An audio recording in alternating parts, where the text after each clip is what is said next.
Ain't nothing to get your blood going like having to figure out a technical issue mere 30 seconds before you're going to go on air. Well, it didn't really matter if I could be heard. I was just going to talk anyway. Just sign the whole time. Yeah, I just wave. I would play with my War Machine action figure because today, welcome to the MCU ReVU. It's my turn to say that. We are talking about Iron Man 2. Iron Man 2 was released in 2010. It was directed by Jon Favreau and starred again Robert Downey Jr., Gwyneth Paltrow, and added Sam Rockwell, and famously replaced Terrence Howard for Don Cheadle, and also added Mickey Rourke. What was the result? We've got a lot of time to talk about that. But first, I want to introduce the person who usually introduces me. Elliott Serrano is here. Yes, here I am. For those who are watching on the video, of course, you can see who we are. You don't need to hear introductions because there we are. But if you're listening to the podcast, the audio podcast, which debuts approximately a week after every live stream on the Radio Misfits Podcast Network, we are normally joined by Dave Pinto, who's also part of the Shaken Not Heard podcast. But it's Valentine's Day, and apparently, his wife likes doing something on that day. So, he's got the night off, and John already did his Valentine's stuff with his significant other. And I did it on a Sunday. I saw Casablanca with a full symphony orchestra. Very nice. It was very nice. Pretty awesome, actually. But now I'm here pretending that no one loves me. We all love you, John. Yes. As we said, this will be heard on the Caffeinated Comics podcast the next week. But if you listen to it today, you can hear Elliott and myself talk about the first comic convention we have been to since the pandemic. Did we wear masks? Was Art Balthazar there? Did he see aliens? All of those things will be answered if you listen to us now. But before we go any further, I want to introduce our guests who valiantly volunteered herself at the end of the last episode. She is, her credits she will not want me to mention, but she is the daughter of famed Harvey artist Dom Soleo. She is the star of the O Network's Staten Island Realty, was it? Staten Island Law. Staten Island Law. And pretty glad that I forgot about it. Also, a fellow Brooklyn College alum. And my friend since the days of the 90s when we both wore a lot of baggy plaid shirts. Michelle Soleo is here. Hello. How are you? I'm good. I'm freaked out because I watched Iron Man 1. Oh, you watched the good one. I didn't understand the assignment. Well, here's my first question for you. Have you ever seen Iron Man 2? No. All right. Well, if you were to write an Iron Man 2, what would it be? If I what? Iron Man 2? You watched Iron Man 1. Where did you think it would go for an Iron Man 2? More, saving the world adventures. But I have a lot. You won't really? Oh, that's cool. I probably a better super suit, right? Because I see room for improvement. Mm-hmm. Okay. Yeah. I took notes on Iron Man 1. On Iron Man 1. So maybe some of these things get addressed. Oh, yeah. I think this is a good way to frame this podcast. Maybe I can save it this way, right? Yeah. So let's put it this way. Elliott and I have come out of a movie. It's 2010. You're outside saying they didn't give us tickets. What happens in the movie? Okay. How does that sound? Confusing. Yeah. Hey, agreed. I am taking notes even as we speak. We need to. Oh dear. We need to do. This is like an on-air production meeting right now. Okay, we need to do a better job of prepping our guests.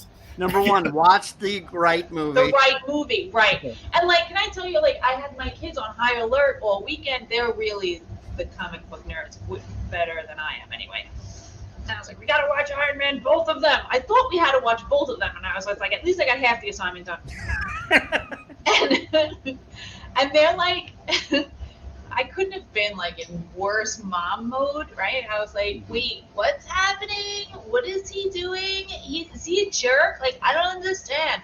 And like my daughter, who is going to be so thrilled that I mentioned that she was the one that was walking me through this, was like annotating everything and pausing it. She's like, you're never going to get to the second one if you don't stop asking questions. And then my son was like, very smart. Why are you trying to tear apart this movie? Like, my God, like, what's the matter with you? So I got through, thanks to my hour reprieve, because of someone's inability to tell the difference between Eastern and Central Standard Time. So I was able to finish up Iron Man 1 while I finished up dinner. Okay. And so, yeah. So we've seen Iron Man 1. I've seen Iron Man 1. Nice. Like, I don't know why. I'm trying to, like, I was very excited for Marvel when all of the Marvel movies came out. Yes. But I don't know why Iron Man flew under the radar for me. It's very, considering that I'm generally a fan, right? Yeah, that is interesting because Iron Man 1 was one of the big hits of 2008, which is also why they rushed this movie into production. The original plan for Marvel was that each character would get their own movie.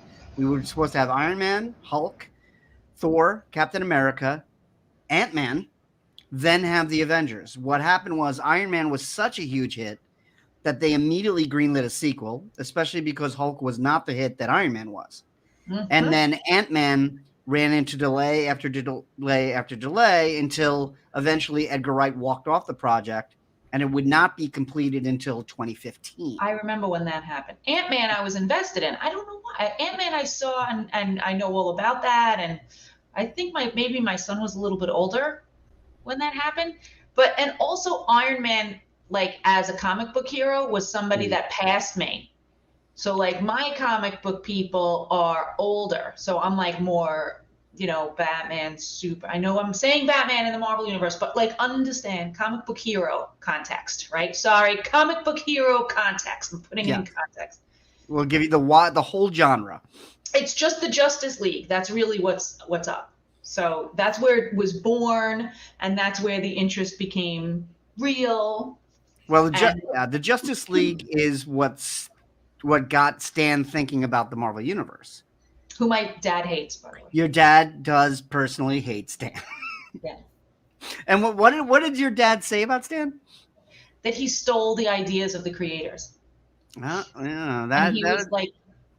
he was the rich, like the rich uncle's nephew, and like he didn't really have any talent. My dad's very disgruntled. So yeah. That's why. As we said, your dad worked for Harvey Comics for years. Yeah, so he was around in the 60s and worked alongside all of the Marvel and DC guys at the time. Yes. His friends were Neil Adams and Ernie Colon. Yep. Ernie Colon did a lot of Batman. Yeah, he and Ernie were very, very close. And like he would always do the whole no, you're the best, no, you're the best, no, you're the best with Ernie Colon. Okay. I figured once Neil Adams walked in the room, Neil Adams said, "No, I'm the best." Yeah. Took all their pencils, left the room. Left altogether. Yeah. All right.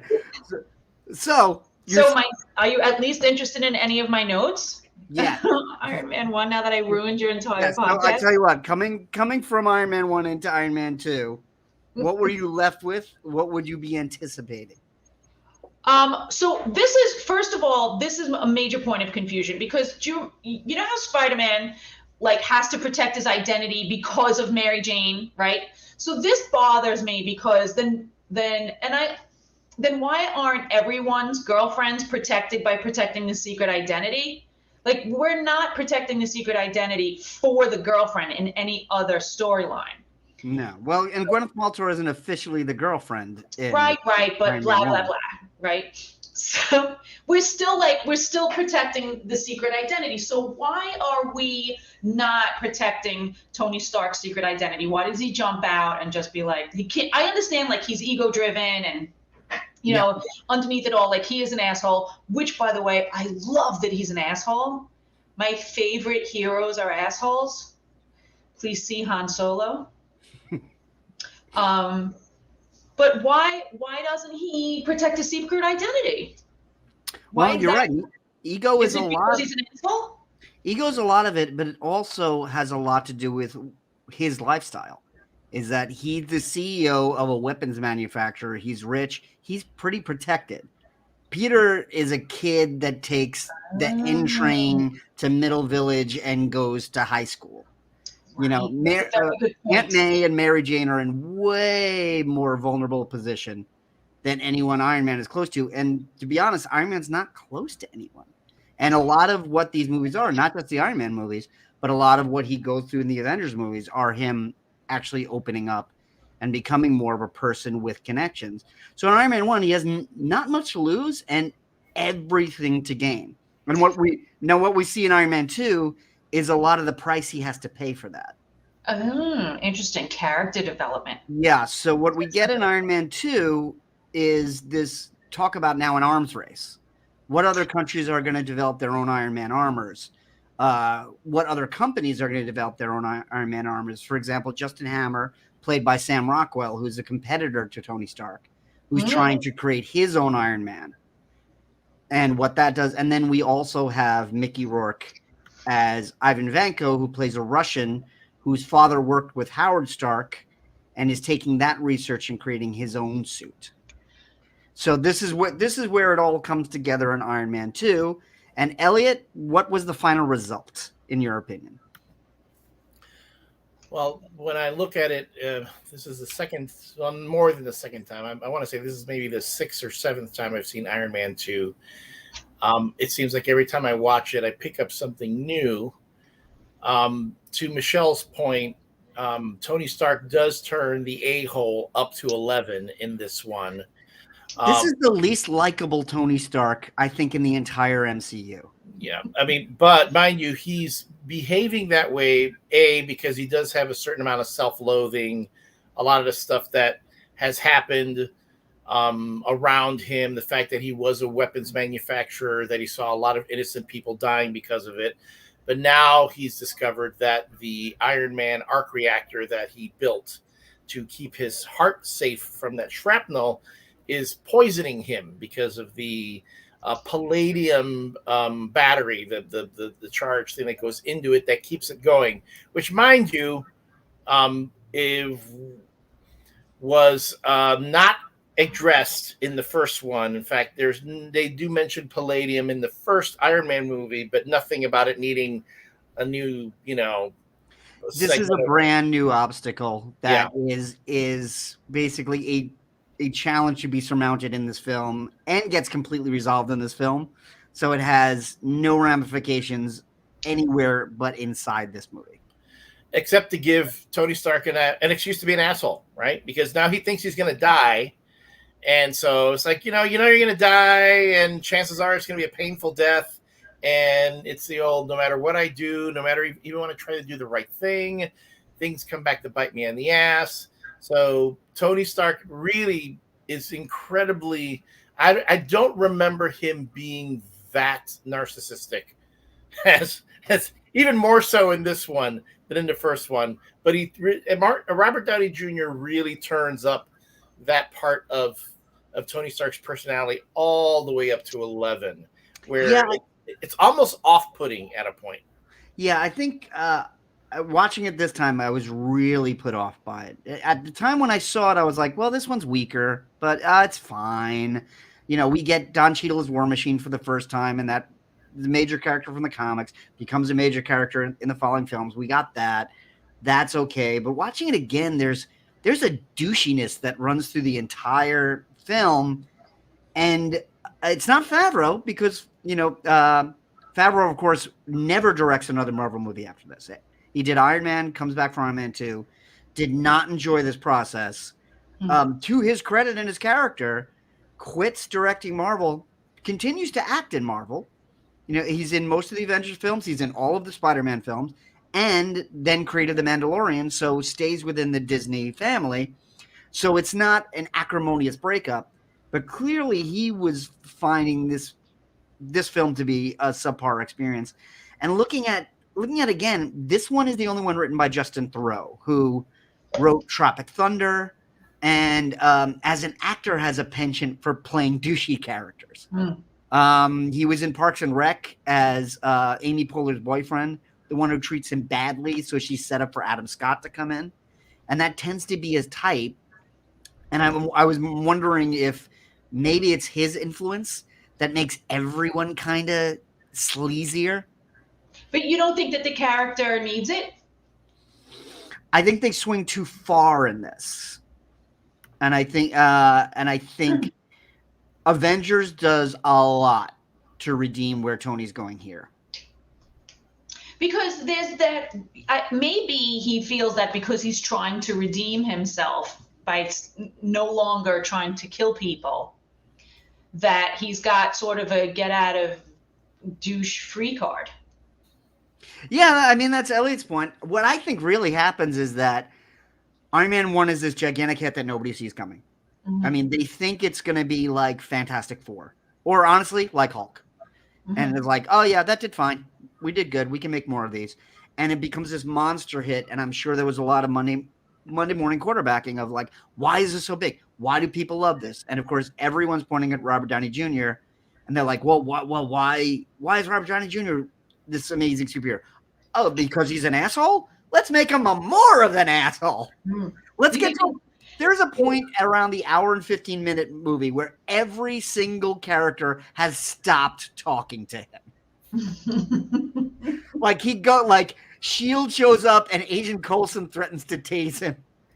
And then he goes to Stark Enterprises, and both Black Widow and Pepper tell him to get the fuck out of Stark Enterprise. No, he's completely left alone. So I don't.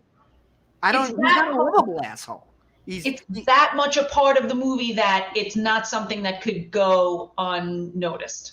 It's a plot point, and I don't think it ends with him like redeeming the assholeness about him. Elliott, what do you think? No, because at the very end, you do, of course, have Nick Fury showing up again. Mind you, Nick Fury is in the middle of the movie to talk to Tony for a bit to help him right the ship. Does his forbid, then comes back at the end and to keep the little plot point of the Avengers initiative going along. And Nick Fury tells him, no, you know what? You can't, the Iron Man can be a part of the Avengers. Tony Stark cannot. We'll take your tech, but you, my friend, are not suitable for this because you're not going to play well with others. And if anything, the movie does a really good point of illustrating why Tony isn't going to work well in a team. And I even remember after seeing the movie and seeing that part going, geez, how the hell are they going to get Tony Stark on the Avengers when it finally happens? Because I don't see him wanting to be around that, which is, again, we're getting ahead of ourselves, but is a bit of a credit to Joss Whedon that he will finally make it work when we get to that point. Yeah, so I definitely think there's also the problem we had in Iron Man 1, and it actually, to give Joss Whedon more credit, it is called out in Avengers. In this movie, Tony is only fighting for himself. Like there is, this was a real major problem for me for the 2005 Fantastic Four movie, which we're not covering because it's not part of the MCU. But in that movie, Fantastic Four gains their powers, Doctor Doom gains their powers, Doctor Doom hates Fantastic Four. They fight in the middle of Calgary, which is apparently Manhattan in that film. And they destroy half the city, and they capture Doctor Doom, and everyone cheers. And in the theater, I was like, why are you cheering? These guys just like wrecked your neighborhood over a domestic dispute. Like, why? Like, they didn't save this. Doctor Doom didn't try to kill anyone but the Fantastic Four. He wasn't threatening anyone's lives, and everybody was proud of him. And in this, every time Iron Man shows up, especially in the expo, which is at the World's Fair, thunderous applause. But really, all he does is defend himself. Well, you'll see, Michelle, when you finally get around to watching it. They play up the whole thing, and that's the theme of this particular movie, is that it's the superhero as a celebrity. And if someone like Tony Stark, actually existed, how would the media cover him? How would people look at him? And as they did, I think they really doubled down on the real life product placement. I mean, you have CNN anchors show up talking about Iron Man. You have Bill O'Reilly in this movie. Bill O'Reilly, talking about Pepper Potts on the spin zone. They wanted to make sure that it wasn't just that mainstream media, enemy of the people, lying source of all lies, CNN. We want to have some truth tellers from the Fox network in there too, right? Yeah. They're playing both sides on that, baby. Yeah. But they're pulling all that, and how would people look at it? And there's even a C-SPAN bit when Tony Stark is before the U.S. Senate committee talking about the Iron Man suit. And this is when things started kind of rubbing me wrong, because while within the context of the story, I can see why you would say in the Marvel universe, the U.S. government is going to tell Iron Man, you have this technology, but you need to give it to us. But then I was like, in the real world, it wouldn't work that way. If there was a private military contractor who had this incredible tech, first, the government would never talk about it. They'd never acknowledge it. And then add to that, they wouldn't try to take it from him, because Republicans would never allow that to happen. They'd be like, no, that's big government in independent enterprise. They'd be throwing so much money at Tony Stark. To me, that would have made more sense, that instead of them trying to strong arm him into giving up the Iron Man suit, to saying, we're going to give you so much money that you can't say no to us, that you just can't say no. So then the argument between Pepper and Tony throughout the second film is, well, Stark Enterprises is suffering, but oh my good, look at all this money that they're going to give us. We can take this money and we can use it for all these other ventures and da-da-da-da. But they never go in that direction. I will say, though, having Gary Shandling play kind of an asshole senator made it worth it. Yeah, and it had been a while since we'd seen Gary. And I got a feeling that to go back. Yeah, R.I.P. Gary Shandling. Really, there is an amazing documentary Judd Apatow made about Gary Shandling that you can find on HBO Max. And for those of you who don't know, Judd Apatow got his start with Gary. He was a writer on the Larry Sanders Show, and he said Larry taught him everything he knew about writing, and it's the lessons he tries to impart when he takes people under his wing, like Seth Rogen or Amy Schumer, and they want to create their own movies. So Gary's is this real father figure to people who are in comedy. So I felt like that was Jon Favreau going like, all right, I'm going to cash in a ticket here. Like, I'm going to get to meet Gary Shandling and put him in this movie. And I think that's pervasive, as you were saying, Elliott, the whole idea of celebrity as superhero.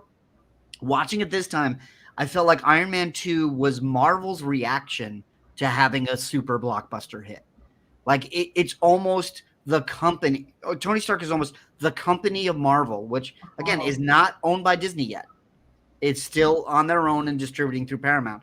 It's them being pushed into the stratosphere and figuring out how to handle it and making the wrong moves. And this movie almost, initially I was thinking, how did this not kill the MCU? But, I mean, they had Captain America and Thor ready to go at that point. So they weren't leaning everything in this direction. But this looks like a film that would come out 10 years into a franchise and kill it. Yeah. I would say, Michelle, which of the others have you seen of the franchise? Let's see. I saw Guardians of the Galaxy, a family favorite. Mm-hmm. Right. I think my kids were relatively young at the time, but just discovering music, and so like it dovetailed quite nicely. Right. And let's see. Hold on. My goodness, I feel like I'm so on the spot right now. My God, I saw Thor? Endgame. Any of the Thor movies? Oh no, I think I did see Thor. I think I did. Well, there were three, and most people saw Thor Ragnarok, which also uses music. That's the one. Right. Taika Waititi uses, of course, uses the Led Zeppelin and Immigrant Son, Like to Know. Boom, like that. Yeah, which is also a moment when I realized how much money Marvel had, because Led Zeppelin notoriously doesn't give the music rights. There's a whole scene in Almost Famous about Stairway to Heaven that was cut out because Jimmy Page wouldn't give them the rights. So, like you were saying, Elliott, how much money can you drive up to make it impossible to say no? Yep. That's what Marvel did to Jimmy Page. Plus, I'm sorry, did my ears deceive me, though, by the way, in the first opening scenes of Iron Man 1? I'm so sorry. Was that Suicidal Tendencies on the Iron Man 1 soundtrack? When he's like, it was one of the very first. Suicidal Tendencies is in it, yeah. Yeah. In the middle when he's working, and there's a lot of AC/DC which carries through to this. Yeah. Like there's a thread of Tony being into metal, which I really like because it fits his intense personality. Plus he's Iron Man, right? So doesn't that work cute? Yeah, I mean, when Avengers comes around, he will wear a Black Sabbath t-shirt for the entire movie. But AC/DC really becomes the sound of those films. Like more and more, they use those more and more. And of course, first movie ends with Black Sabbath's Iron Man. Beautiful. Yeah. I wanted to while Elliott was talking, I was drawing a parallel between the asshole Tony Stark and Steve Jobs, perhaps, because because this is a guy with a lot of money and a lot of technology, right? And also one of the other things that I was just like, what was all of these press conferences that they're holding? And, to that point, like, who is holding press conferences? You don't see like multi-billion-dollar military contractors holding press conferences about anything. Why is society so plugged into this dude and all his weaponry, right? But they were plugged into Apple and what Steve Jobs was doing. So I think that is probably a better parallel. Also Disney, blah, blah, blah. Oh, yeah. Well, definitely. Steve Jobs is the Thomas Edison of our generation, in terms of the leaps he did with technology and the credit he took for it. I was going to say, and the assholedom, right? Yeah. Steve Jobs liked to be in front of the camera. Yes. And once he passed away, those Apple events were not the same. It was really, yes, it's true. And it was all of the pageantry and production of an Iron Man or of a Tony Stark press conference. And then there was a point where the government did try to get his technology, and he told them to go scratch. When they were trying, because of the end-to-end encryption, when U2 dropped, everybody the government was like, how did you do that? How did you do that? And they were like, bloop, we're not saying a word. You're right. So there is a precedent. And yeah. And that's the thing, is we never see Tony hurting for money. There's like, even when we get into the Avengers, it's like, we have this whole new headquarters and we have a plane, and Tony's like, yeah, I paid for it. So I think the fact that he doesn't give the Iron Man armors to the government is him trying to be a superhero. Is him saying, like, I don't want this technology to fall into the wrong hands. Well, there is a bit. First, mind you, funny. You should bring up Steve Jobs, Michelle, because who does make an appearance in Iron Man 2 but Elon Musk? So if you want asshole billionaires with technology, boom, you had one meeting the other. I'll never forgive Elon Musk for hosting Saturday Night Live. And if you have Peacock and want to hurt yourself, go back and see. You want to see someone with severe Asperger's host Saturday Night Live? Yeah. But then there is a throwaway line in near the beginning of Iron Man 2, around the middle, where Tony is giving a lot of his estate away. He gives away like an entire art collection that Pepper says, why are you doing that? He's like, he goes, I needed a charitable donation. He's trying to intimate that, they do kind of need some money right now.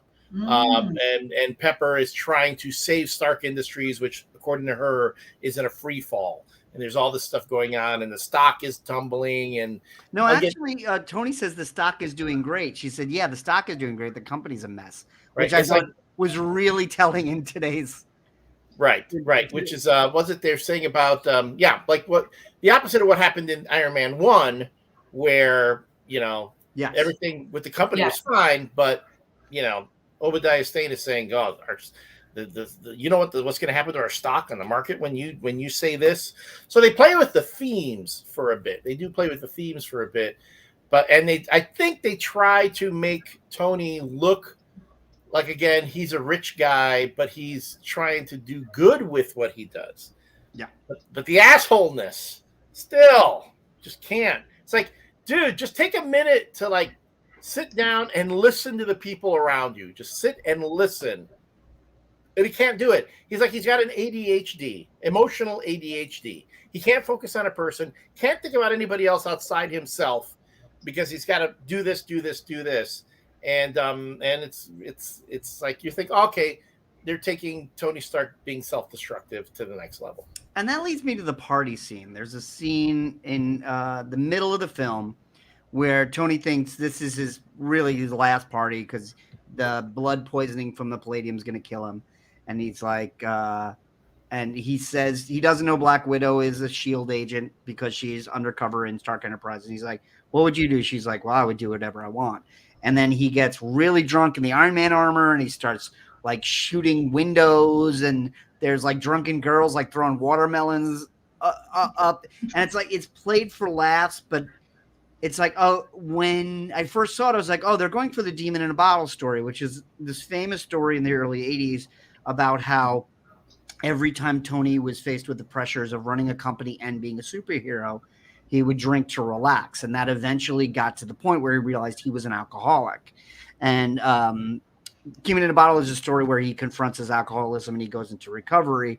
And then Denny O'Neil followed that up a couple of years later where he actually lost his company to Obadiah Stane and became out an alcoholic for 2 years in the streets, and Rhodey became Iron Man. So alcoholism was this really strong thread that Favreau wanted to play up, and then Marvel got nervous because there's a lot of Iron Man toys out there, and they didn't want kids to watch a movie about alcoholism. You don't watch Leaving Las Vegas if you're 10 because Nick Cage was Ghost Rider. So they pulled back on that, and what we get is like this goofy drunk scene that's reprehensibly irresponsible. Michelle, I'm curious. Consider you've known so many people in the comic book industry, and you know them. Have you ever been at one of those parties where Jim Steranko got like just totally drunk and then started throwing stuff around and talking about his old counterfeiting days and how he turned $1 bills, into $2? He learned. No. I mean, I'm just curious. Tried to escape out of a potted plant. No, we were like, not at all. I didn't know my dad. I'm like Ozzy Osbourne's kids in that way. Not that my dad is anywhere near Ozzy Osbourne. You mean you have a reality show? Yeah, except that you did have a reality show. I did, but like we didn't. You are Ozzy Osbourne's kids. We didn't know anything about his. We knew that he was an artist, but we didn't know anything about the coolness factor of what he did. He would come to school sometimes and drop me off and draw Richie Rich and Casper on the chalkboard and, stuff like that. And we went to Comic-Con when we were little, and I've spoken to John about this, but it was like, your dad taking you to his job's convention. Back then, conventions looked like trade shows. I mean, they weren't San Diego until really the late 90s. Before then, it was a ballroom in the Washington. Yes. So we if there was that party, I sure as hell wasn't there. My dad probably wasn't either. There when Jack Kirby was shooting watermelons with a sawed-off shotgun. He wants the Gallagher. It's a true story. Jim Steranko has been on Twitter.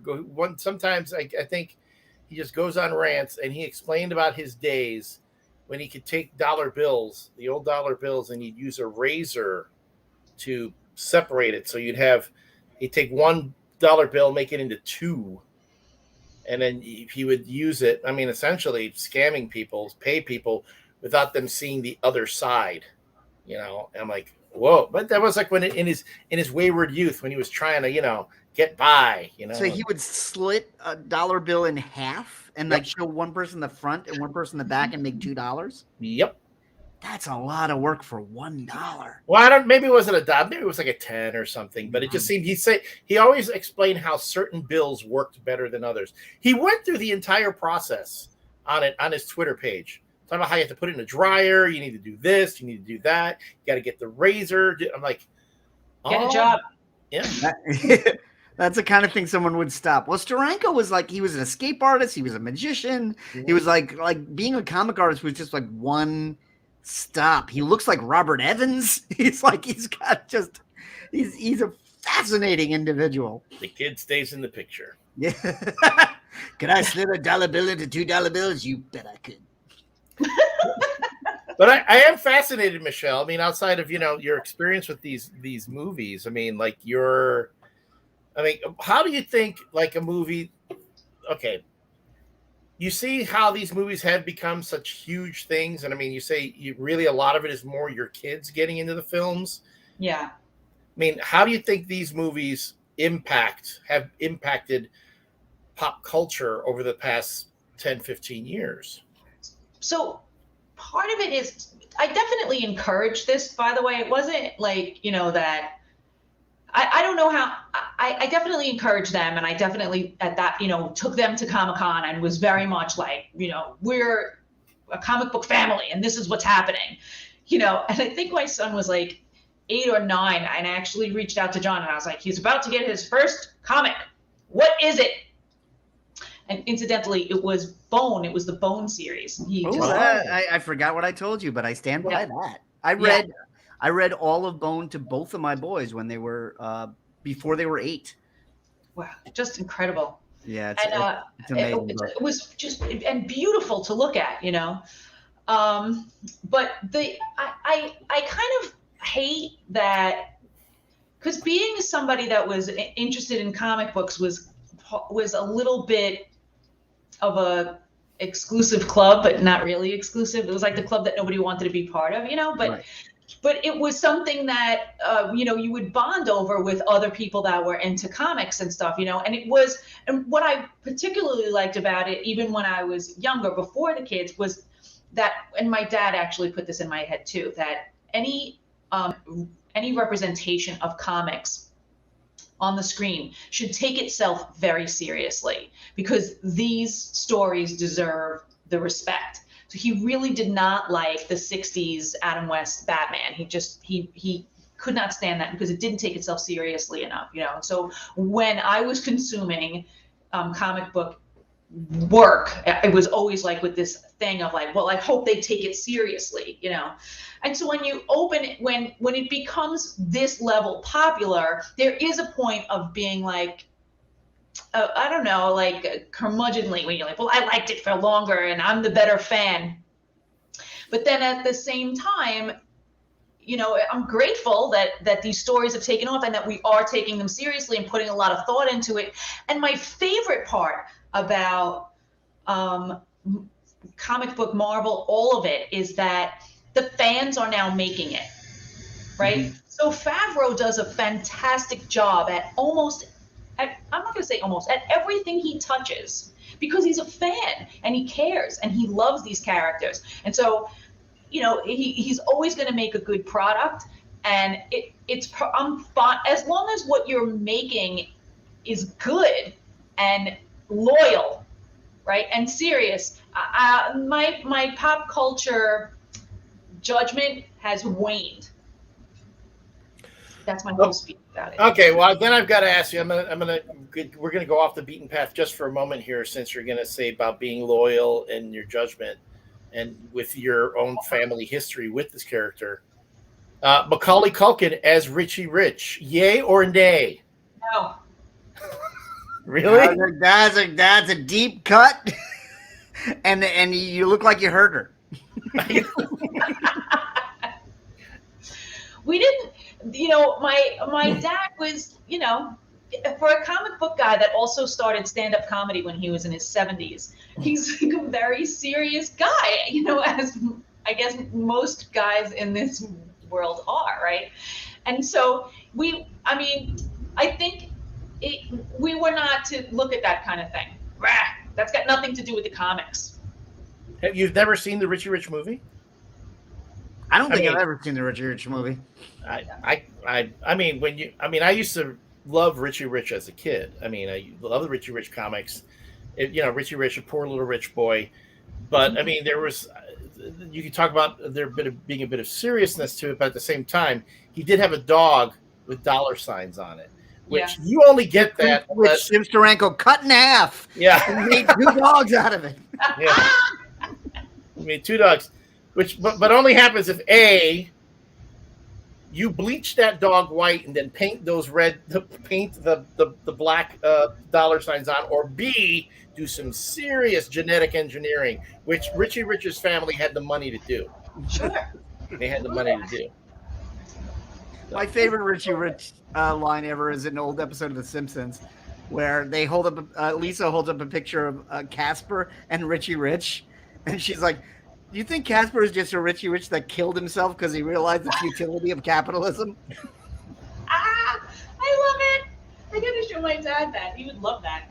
It's an early episode. I think oh God. I feel like it's it's season 3 or 4. It's very early. Yeah. I don't want to incur your father's wrath right now.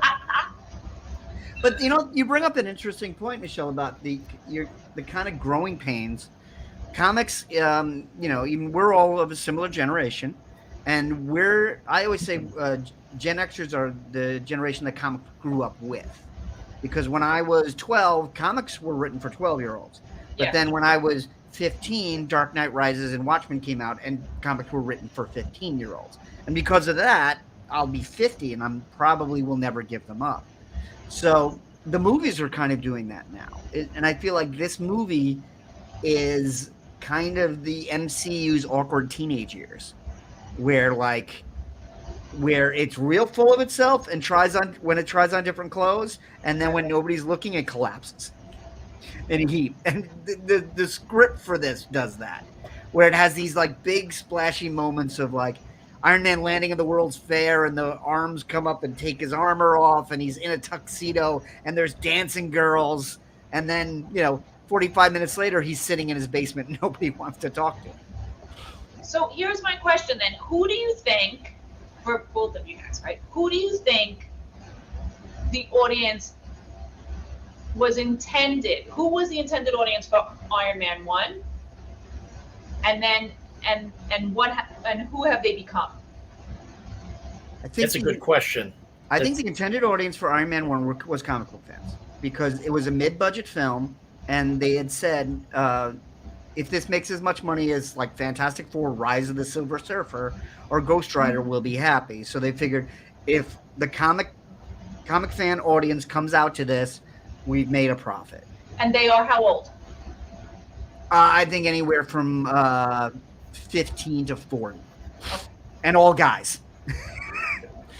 But I think because it was such a blockbuster and a crossover, Iron Man 2 was for everybody. So maybe Bill O'Reilly fans will come to this. Maybe fans of Olivia Munn, before she's hooked up with John Mulaney, will come to this. And I feel like they don't quite know what they are in this movie, where they're just kind of they don't know why people like it yet. And they'll get there. They'll figure out by embracing the comics and growing the characters and making them more three-dimensional as they go along, I think is the key to Marvel's success, which is also why it hasn't been replicated, because this happened so serendipitously that every other cinematic universe wants to get to that point right away, but they don't want to waste 7 movies to do it. So they just just throw a ton of Easter eggs of movies that have nothing to do with the story of the movie you're in. But it's here that they don't know why, and they've only made 2 movies, which aren't necessarily connected. So I don't think they know. Elliott? I was going to say, it's funny that you're right. Iron Man 1 was made with the intent of getting to that niche audience. But I remember when the movie came out, and I was fascinated. This was something that they were even saying in the news, that the box office for this movie was so much greater than they expected. Why? Guys were taking their girlfriends to see this movie, and everyone was enjoying it. It was I kept hearing it was like a date night movie. Let's all go and see it. And then the movie wasn't overly graphic. I mean, there was some violence and a little bit of mature subject matter, but you could take some kids to see it, and it was like, okay. And the movie had legs. People keep seeing it week after week after week. Mm-hmm. So to your point, as you're saying, Michelle, and as you said, John, then Disney buys it, and they're like, okay, we're going to make this a greater thing, bigger than it was expected. Mind you, they bought Marvel with the intent. For Disney bought Marvel and Star Wars with the intent of keying into that young boy audience, that male audience that's always escaped Disney for ages. I mean, they do really well with the female audiences. They have it cornered. The Disney princesses, all the animated films, the musicals, everything. They have the female market cornered. Fine. So they're like, what can we do to appeal to a young male audience? Okay, let's buy Marvel. Oh, what? Star Wars is available now? Okay, we're going to buy them too. And hence, they're this media juggernaut because they've got all the markets covered. Add to that, the comic book audience, a lot of the movies that they're coming out, as they've been building over time, as the movies got more and more sophisticated, the storylines got a little more complex, and the audience, like the nerds like myself and John, who remember all those stories from the comics that were told over, decades, they're like, wow, now they're putting this in the movie. So it's sticking with the nerds, it's sticking with the niche audience, but it's pulling in more people. And it's interesting that you bring up Disney and the boy audience, because we're not there yet. Marvel's still an independent studio that's being distributed by Paramount. But this movie, as much as they rushed it out and they couldn't wait to make that money, this movie was a hit. This movie did well for them. It got mixed reviews, but it was the 7th biggest movie of 2010. Number 1 was Toy Story 3. So Marvel is not yet at a point where it is driving Disney. Mm-hmm. It's still trailing behind it. But once Avengers comes out, everything is going to change. These movies, Michelle, let me ask you this. Did you watch the Super Bowl this past weekend? My answer, I'm so sorry, but the reason why I'm laughing is because my family are so not into sports that on Super Bowl Sunday, we routinely go to the theater. And you didn't see Iron Man 2? No, I didn't. What did you see yesterday? Oh, we saw The Music Man with Hugh Jackman with Wolverine. At least I saw Wolverine on stage, right? So that was something, right? But it makes me laugh that we replaced sports with not even stomp or something that could be somewhat masculine. No. No, right. No way.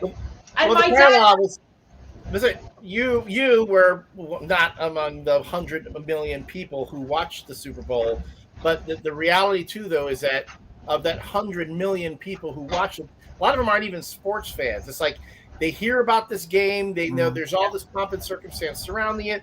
There are the ads that go on during the Super Bowl. There's a halftime show. So even non-sports fans, non-football fans, they're going to tune in for the Super Bowl because someone's having a party. I hear so much about it. I want to check this out. And actually, that's what the Marvel movies have turned into. Yeah. That people who you aren't necessarily a comic book fan, but man, everyone keeps talking about this new Spider-Man movie. But I think that you would still attract that non-comic book fan by being loyal to your fan base because the stories are so good. They've always been good. And if your fan base is 15-year-olds and up, then that is your fan base. If the stories are good, people will come. People will listen. And it really bothers me. John brought up the point of we had to whitewash the alcoholism because little boys were watching this. Like, I can't stand when that happens. You know, kids are gonna take what they take. I'm a kid that watched the movie Grease when I was like 5 years old, and there's nothing but sex in that, and all of it just went past me. You pick up what you pick up, and if it's not appropriate for kids because you're the type of parent that's gonna weed that out, then fine, whatever. The stories are still good. It should follow the formula for all good movies and shouldn't sacrifice itself because children may come, because there are toys involved. And that's where I get to be like, well, preachy about and that was the revolutionary thing that Kevin Feige and the producers at Marvel came up with, was like, yeah, let's make it like the books, because we've been hearing that through the Batman movies and even the X-Men movies. Oh, that would never work in a movie. You know, Hugh Jackman played Wolverine 10 times. Not once did he put on the mask because, it won't work in a movie. And by the way, all of the X-Men movies, you could add those. The X-Men, I love the movies, didn't read the comics. No. Yeah. Well, if you read the comics, you'd still be reading them because it's very hard to get out once you get it. It's the briar patch of comic books. I couldn't, as the daughter of a comic book artist, I couldn't read comic books because the mechanics of the way that they're written, I spoke to John about this too, was too much for me. And so I couldn't figure it out as a kid. But I do know the stories, and that's always what I fell in love with. I'm not gonna. And the fact that I was a chick never mattered. Well, that said, this movie's not there yet because we don't. Yeah. Like I said, we play with some of the themes, but there's nothing in this movie that you can directly point to the comics. You know, Justin Hammer is not the character he is in the comics. The way Rhodey becomes War Machine is not in any way the way it happens in the comics. They're playing really fast and loose, and they're trying. I feel like they were trying to play up the assholeness as Tony Stark, and they were trying to play up the comedy, which really worked in Iron Man 1, and honestly works in most of these. And I think that works to this movie's deficit too, because this movie has two villains and yet no villain. This movie has Sam Rockwell as Justin Hammer and Mickey Rourke as Ivan Vanko. Both of them are supposed to be these technological geniuses that hate Tony Stark. However, if you think of the three archetypes of villains, you have the mastermind, which is like the evil scientist or the king or the mafia boss. You have the henchman, who's big and strong and mean and tough, and then you have like a comic relief, like a Hervé Villechaize. If you think of Bond, it's like the Roger Moore Bond. It's like Christopher Lee is your mastermind, Jaws is your henchman, is your thug, and Hervé Villechaize is your comic relief. Iron Man 2 has Sam Rockwell as a comic relief, Mickey Rourke as a thug. There is no mastermind at play here. And even though they talk about, I have these plans, you don't get a sense that either one of them are in control of this narrative. Sam Rockwell is hilarious, though. I will say this. He's funny, but I think you needed a third character to balance those two. I don't think either one of them are giving a bad performance. But there's nobody in between going like, this is how we're going to screw up Tony Stark. Well, it's always going to be Tony. Tony's always going to be his own worst enemy because, as Michelle, when you eventually do see the movie, you'll see that there's it's like the formula of these films is Tony's got an enemy. They have some sort of technology. He's got to come up with better technology to beat them with, and it's almost like a Rocky training montage where he's going through creating said technology. And they do that in this one. Oh, yeah. Where he has to, like, rip up his lab and build all this new, equipment. In a tank top. Yeah, in a tank top. Right. And I'll give Robert Downey Jr. some credit. I mean, the dude looked really good, for those first two films. Well, and the third one, he hurt his ankle, and we'll get to that, but he never worked out ever again. Yeah, after that third one, you never see Robert Downey Jr.'s arms ever again. He starts wearing jackets inside the Iron Man armor. And that's I think Robert Downey Jr. is all of us. You're never going to see me in anything other than a black T-shirt because it hides a lot. But I went to a drive-in for lunch. You're lucky you can see me below the neck. Michelle, another question. Since you're talking about old school, your dad's old school comic book, you grew up old school comic book person. Do superheroes kill? Oh, that's such a good. I think yes. I know it's terrible. I just feel like I can't believe I'm about to say this, but like if the story requires it, then the story requires it. You know, and if there's one thing that we know about superheroes is that they're flawed and they're conflicted, you know, and they want to be driven by good, and sometimes they are, and sometimes they're not. And who's to say that, by the way, every time a superhero kills somebody that it's necessarily a bad thing? Because then what makes him a superhero? The fantastic ethics that they have. And, you know, sometimes they have to defend other people's health and safety. And when there's a bad guy on the loose, that guy's got to be taken out. Then what makes him any different from a guy who doesn't have powers? Superpowers. Yeah, but again, I'm just, you know, obviously. I know. Go back and forth here.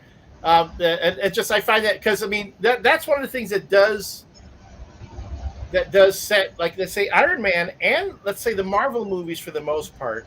In the Iron Man movies, Tony Stark kills people without blinking an eye, and it seems like you never heard any sort of criticism of Marvel doing that with Tony Stark like they had when Superman kills Zod in Man of Steel. You know, and you brought up Justice League, Superman. Like the idea of Superman killing people, a lot of folks have a problem with that. Batman in the comic books refuses to kill, and yet he is like a murder bot in the movies. I mean, Batman kills people left and right in the films. But in the comic books, it's like, no, they're superheroes. They have an ethic. They protect life, even the life of the villain. They always want to make sure they do that. Because even in the comic books, how many times does Batman not kill the Joker? And yet, you know, and then because he has this thing about he won't kill. He doesn't want anyone to die. And yet, inadvertently, by allowing the Joker to live every time, more and more people die. So I think that Superman is a completely different dude, and it totally suits his character that that's how he would feel. But you know, Batman's not one of my favorites. So fuck him all the time. Superman is my favorite superhero, but we'll get that. Mostly, it's all Christopher Reeve's fault. Yeah, those movies are. It's a problem. But Batman's a guy with a lot of money, and I understand that. Like, so is Tony Stark, but now he's got like this cool superhero battery thing, and so that makes him a superhero. And so, you know, I feel like superpowers are what makes you super. And honestly, like, again, like if the character requires it, then the character requires it, and they're allowed to be conflicted. And the only ones who should be held to that standard are the ones that hold themselves to that standard, like Superman. Yeah, I agree, Michelle. I think it's character by character. It's also by era, depending on like what the public responds to. Because I remember growing up, Captain America would give speeches like, "Well, I never kill," and I'm like, "You were in World War II." I was like, "How many Nazis did you kill? Are you saying you went through all of World War II just hitting Nazis in the nose with your shield and walking away?" And he's a soldier. Stop it. You know. Yeah, you're a soldier. Bullshit. And also, I mean, if you widen it from superhero to hero, Elliott, the other show you do, how many people does James Bond kill? Yeah, James Bond. Does that make him not a hero? Yeah, and James Bond, I would never call James Bond really a hero. He's an anti-hero, and you know, but that's the thing. That's the thing about fiction. That's the thing about the hyper reality of superheroes. That in the comics they're allowed to have ethics, and if they do anything wrong, it's because the writer put them in that position. If they always have the solution to the problem, it's because the writer always makes sure they have that solution to that problem. Unlike the real world, where sometimes your ethics aren't aren't going to work, and you're not always going to have a solution to your problem, and there's never going to be a cut and clear answer to things. And I think you can't make them be. You can't make them be something that they're not. And if the character requires it, it requires it. What if the character required Macaulay Culkin to play them in a movie? I don't know. and be very, very rich. I don't think you're giving Mac a chance. Oh, fuck Richie Rich too. It's another rich jerk with a bunch of toys. He's just like Batman. Batman. The butler even looks the same. The butler, the whole thing. I will say that I never understood that whole thing with Richie Rich. I mean, mind you, I grew up. I was a poor kid growing up, and I read Richie Rich. Mm-hmm. I never read the Casper comics because there was always a cartoon on television. Mm-hmm. But I liked the Richie Rich Hot Stuff, the Little Devil. Yeah, my dad drew her all the time.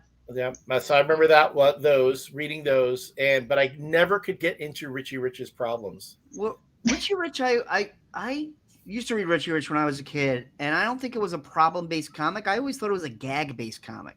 Yeah. Because it was always like, look at the gigantic way Richie Rich does things. It's like, I'm going to eat ice cream, and he's swimming in the bowl, and he had the spoons or the oars, and there's a chocolate waterfall behind him, and he's got his two friends that are like, oh, that's so rich of you.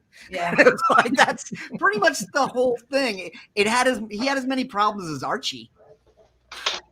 Archie was another one. Don't get me started on Archie. You mean that Archie couldn't decide between two girls who were exactly the same, except for the color of their hair? No, one was really sweet and the other one was rich and bitchy. I mean, come on, let's be honest. It's They were both drawn by Dan DeCarlo. I believe he would draw a girl and then decide which one it was and give her that hair. They weren't Ginger and Mary Ann. Right. Well, then that one was easy too.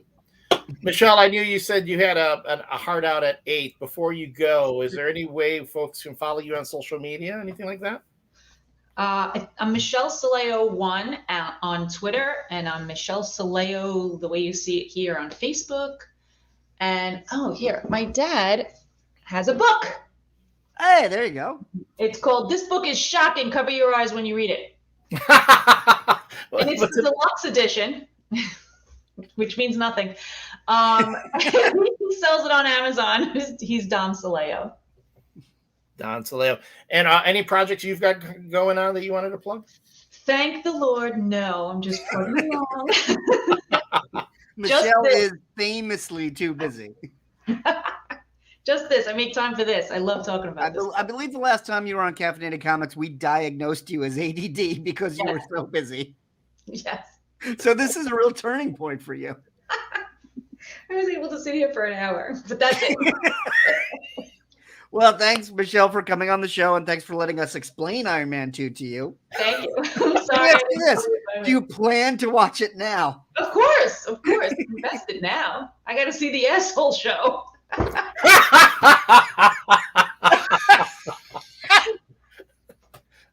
Good. Good. On that note, thank you guys. Till next time. Till next time. Thanks for being with us. Oh, that was funny. Yeah, I think that was a different conversation than we planned on having. That's fine. She, of course, getting that type of perspective is really good. And again, I'm gonna plead ignorance. I did not realize she had such a deep history behind her as far as the comic books went. So that was pretty cool. Yeah. I call Michelle my own personal Elaine Bennis. Get out. Yeah, exactly. So parting thoughts. Now, Iron Man 2, where do you weigh it? I mean, we've only got 2 movies behind us, so you could judge it against the 3, but honestly, where would you judge it against the 20 plus? Well, it's, Robert Downey Jr. really does make the film. I mean, he's carrying it, and you can tell when later on as it goes, and you'll hear Robert Downey Jr. talk about it, that after, carrying these films, being so much into it, having them, be so much in charge of keeping the momentum going will wear on him. And this one, you could tell he was really turning it up. Add to that you had Sam Rockwell in there, and you had two really strong personalities in this movie that are vying for the top, in a way, top bill. Sam Rockwell, after this, is going to be, he isn't quite the star that he's going to be right after this. And next thing you know, he's getting a lot. He's going to be headlining his own films. He's going to be getting Oscar nominations. He's going to be like kind of Ed Norton-ish without the huge ego, though. Without getting fired from Avengers. Without getting fired from every project, which is funny. I had just seen, as an aside, Birdman, the Michael Keaton film that Ed Norton is in, and you could tell Ed Norton was playing that. He knew that's the way people viewed him, and he played that character of himself as a very impetuous, very hard to control thespian type who's so involved in his craft and just making itself so difficult that he's knowing that he's so difficult that he can get himself fired from a job, but he's so good as well. Yeah. It's like what Adrian Brody thinks he is. Yeah, I don't know how Adrian Brody gets work, but I don't know, because I can't look at an Adrian Brody performance without thinking, go get your nose fixed. It's very distracting. Really? I see this a man with a prominent proboscis. Glass houses, my friend. But it's not over here. But Iron Man 2, I think, is a growing pain. Yeah. As I said, I just keep coming back to the fact that this movie was not supposed to happen. And honestly, if you remove it without, if you can explain War Machine some other way, you don't need this movie. Yeah, this almost feels like the origin of War Machine more than anything. It's not so much what's happening with Iron Man. Let's take him to the next level. It's okay. Now let's do with him what we were gonna do with Terrence Howard. Terrence Howard. And you give Don Cheadle a good lap to run. You get him used to that character. You give him his strengths. You give him his weaknesses, and then you start to see him having more fun. And he's never been the star. He's always been a supporting character until we get to Armor Wars on Disney Plus, which might not happen until 2023 at this point, but we will finally get see Don Cheadle take the lead after a dozen years of playing the outfield, which I think is going to be exciting. I know we're leaping way ahead here, but Don Cheadle ends up being paralyzed at the end of Civil War, if I remember correctly, and needs a prosthetic, an exoskeleton on his legs to help him walk. And he's walking around fine come Winter Soldier, Falcon and Winter Soldier. Do they ever explain how he suddenly regains use of his legs? We see just like the Iron Man armors, as we see, they're going to get more and more refined. They're going to get slimmer and slimmer. We always see him working fine within the War Machine suit, so we know the War Machine is giving him mobility. Mm-hmm. But then there's a few scenes, I believe, in Infinity War where he has just arc reactors down his legs. Oh, okay. And I'm guessing by Falcon and Winter Soldier they can fit under his pants. Okay. So, but we don't have the like a miracle surgery, which we're going to get with Tony Stark eventually. Yeah, a surgery which you would think, yeah. Well, that's Shane Black essentially hitting the reset button on the Tony Stark character, because they were thinking that's it.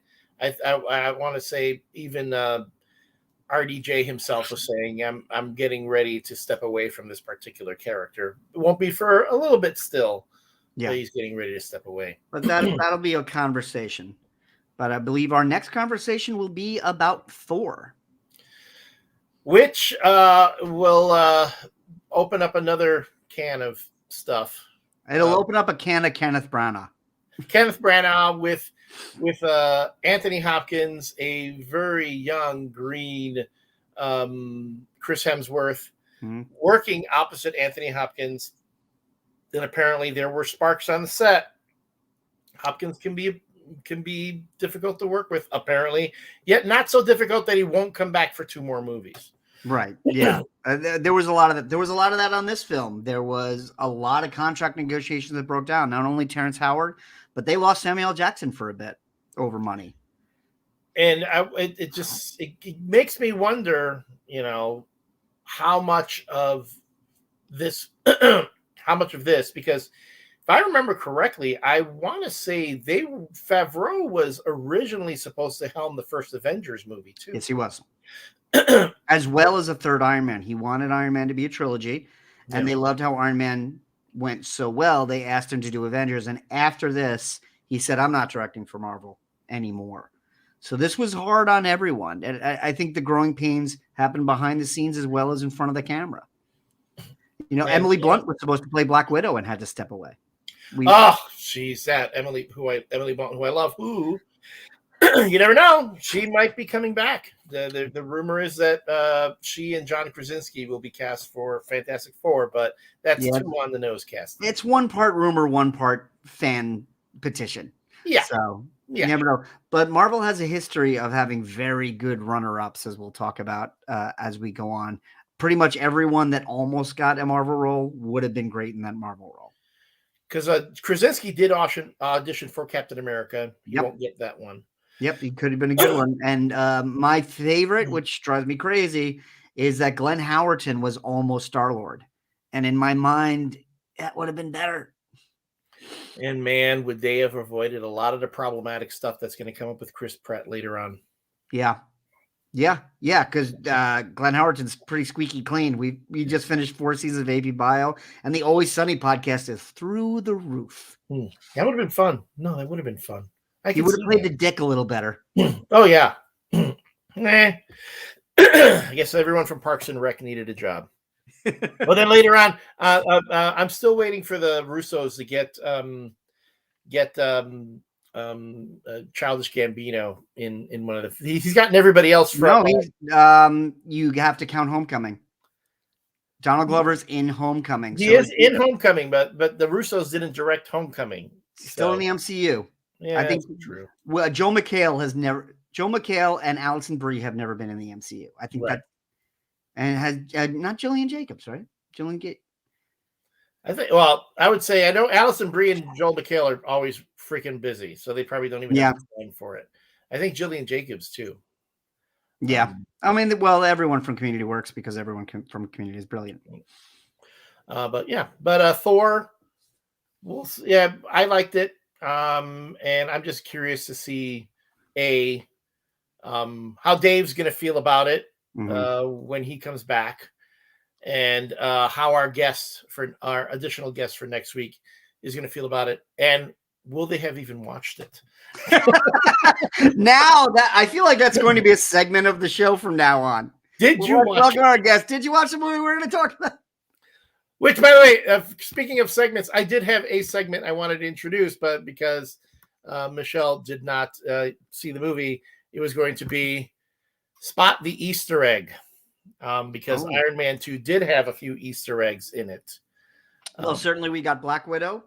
We got Nick Fury in a larger role.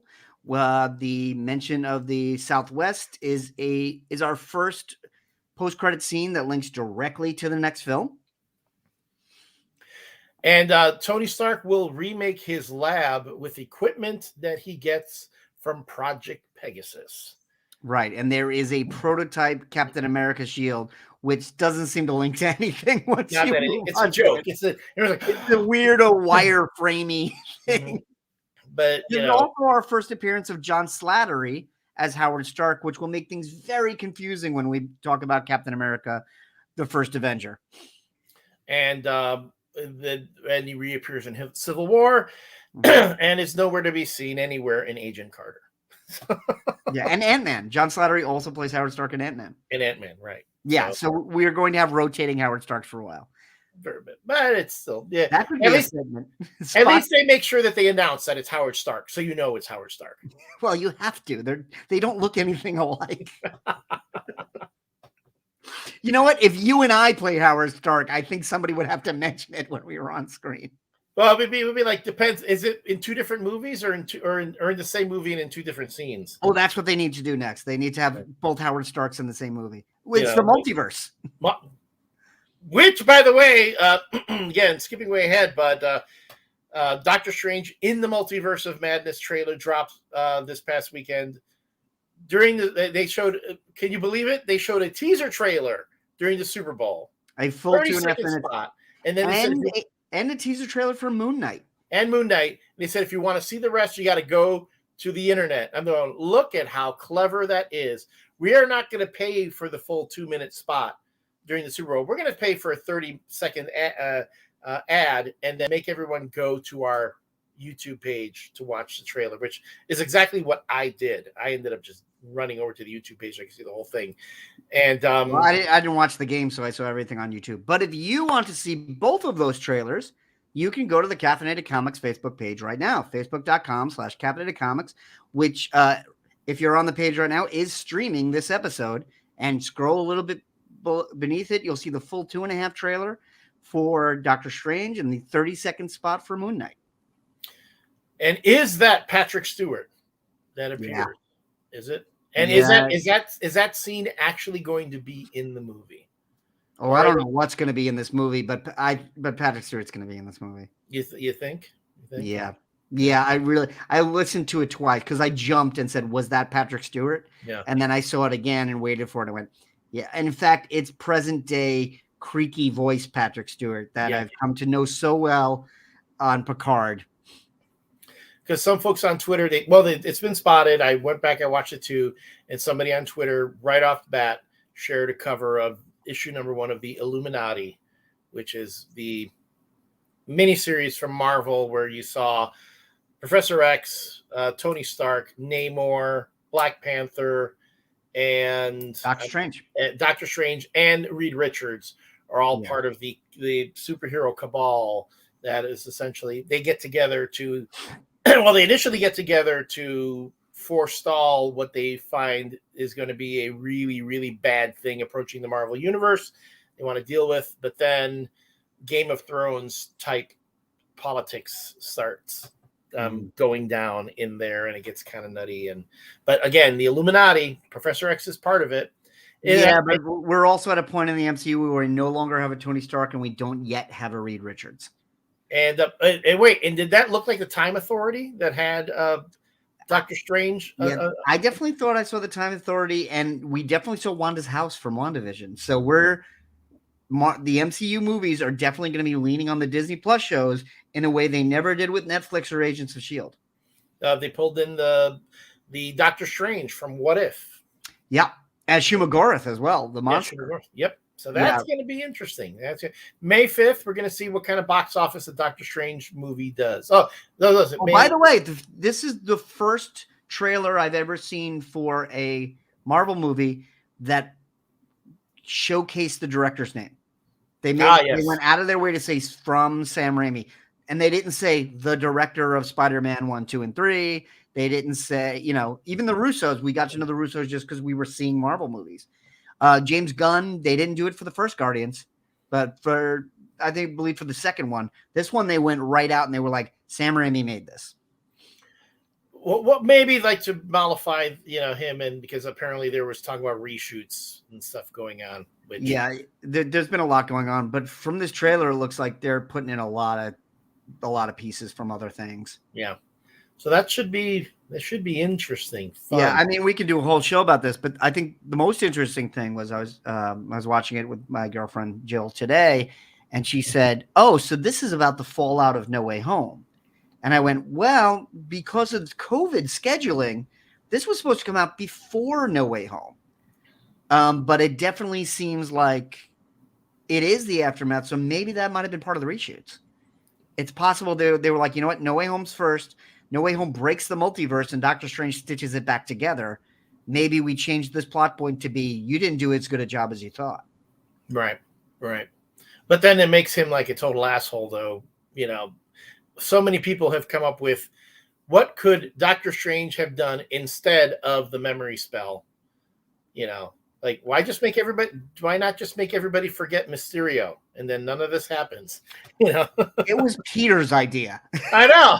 He was doing a lot of stuff, and Peter went, "Oh, do this, it'll fix it. That's fine." You know what? Sometimes I'm folding laundry and answering emails, and my son comes in and says, "Let's have pizza."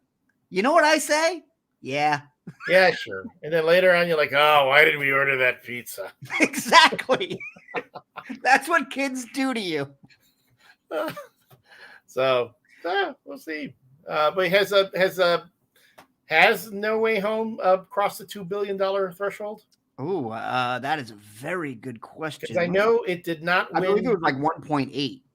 Yeah, because it did not win the box office this past weekend. That went to Death on the Nile, which they said made an anemic like 18 million. Ooh. People still don't want. I'm sorry. People still don't really want to go to the movies. They don't want to go to the theaters to see a movie yet. Yes, a Spider-Man movie, which is in and of itself, it's like a Super Bowl event. I mean, that's what Marvel movies have become. They made an exception. As of yesterday, No Way Home is $1 million away from beating Avatar. $1 million, yeah. So it'll get there, and then boom. Yeah. And then the fight over where does it go on streaming? Yeah, because it's not going straight to Disney Plus, which means that I'm just gonna buy it on iTunes. Why worry? That's worth another $20 on my money. True. Hold on. I gotta give a shout out to all our folks who've been watching from the beginning. Susan Lehman, thanks so much for joining us tonight. Brian, let's see. Oh, this is fun. Let's go on to the Twitch channel. Short Circuit TV says Iron Man 2 was my favorite MCU movie. Okay, good for you. Gabe at House 99 says, "Is this live?" Yes, it's live. We are live as we're streaming. It says live up in the corner. And we're talking about you. Yeah, but my favorite bit is this guy looks like Bam Margera if he stayed clean. Which one of us looks like Bam Margera? I gotta Google Bam Margera, but I was Googling Spider-Man No Way Home box office receipts. Yeah, but Bam Margera from Jackass is he's from the Jackass show. I forget which one he was. Picture I look at could be either one of us. Could be. Oh yeah, I don't know. Because he's stocky but pale. Does he have a beard? Yeah, but in a way that we both do. All right. Well, I guess, yeah. So thanks to Indiana Jones, I've never been clean shaven since 15 years old. There we go. So, hey, thanks everyone for watching on the Twitch channel, on the YouTube page, and on Facebook. If this is the first time you've been watching us, please give us a like and subscribe. Share the videos. This video live stream will also be turned into a podcast that you can listen to next week on the Caffeinated Comics account. So you just say, Alexa, play Caffeinated Comics, and you will get the latest episode of the MCU ReVU. If you go to the Caffeinated Comics page now, you will listen to John and I talking about the Northwest Indiana Comic Con, Book of Boba Fett and how it made nerds mad, and Star Trek. Is it really? and then other conversations that we have. And to wrap things up, you could follow me at Not in My Book on Twitter and Instagram. That's my social networking feed. Or as mentioned before, the MCU ReVU is both on Facebook through MCU ReVU and through Caffeinated Comics, where, as you said, you can listen to our conversation about conventions and watch the latest Marvel trailers. And Elliott? And you can always follow me at Elliott Serrano on Facebook, Instagram, and Twitter. The MCU ReVU does have an Instagram account as well, slowly building on that. But if you want to see the most recent content, check out the MCU ReVU page as well as the Caffeinated Comics page, where we're always going to be posting related media as to what we're going to talk about each week. The next week, of course, we're going to talk about Thor, which I've already watched. I'm going to watch it again. And it seems you would think that a movie about gods from Asgard wouldn't have such a small scale. This one actually scales down from Iron Man 2. The stakes are lower on this one than in Iron Man 2, if you can believe that. But it's still, I the budget. Yeah, the budget. But I did enjoy it, and you can tell that they're building from there. So, yeah. All right. I think that's it. That's it. All right, everybody. Thanks for joining us. Thanks for being with us. Have a good night. Enjoy your weekend. If you had a happy Valentine's Day, good for you. I'm not jealous at all.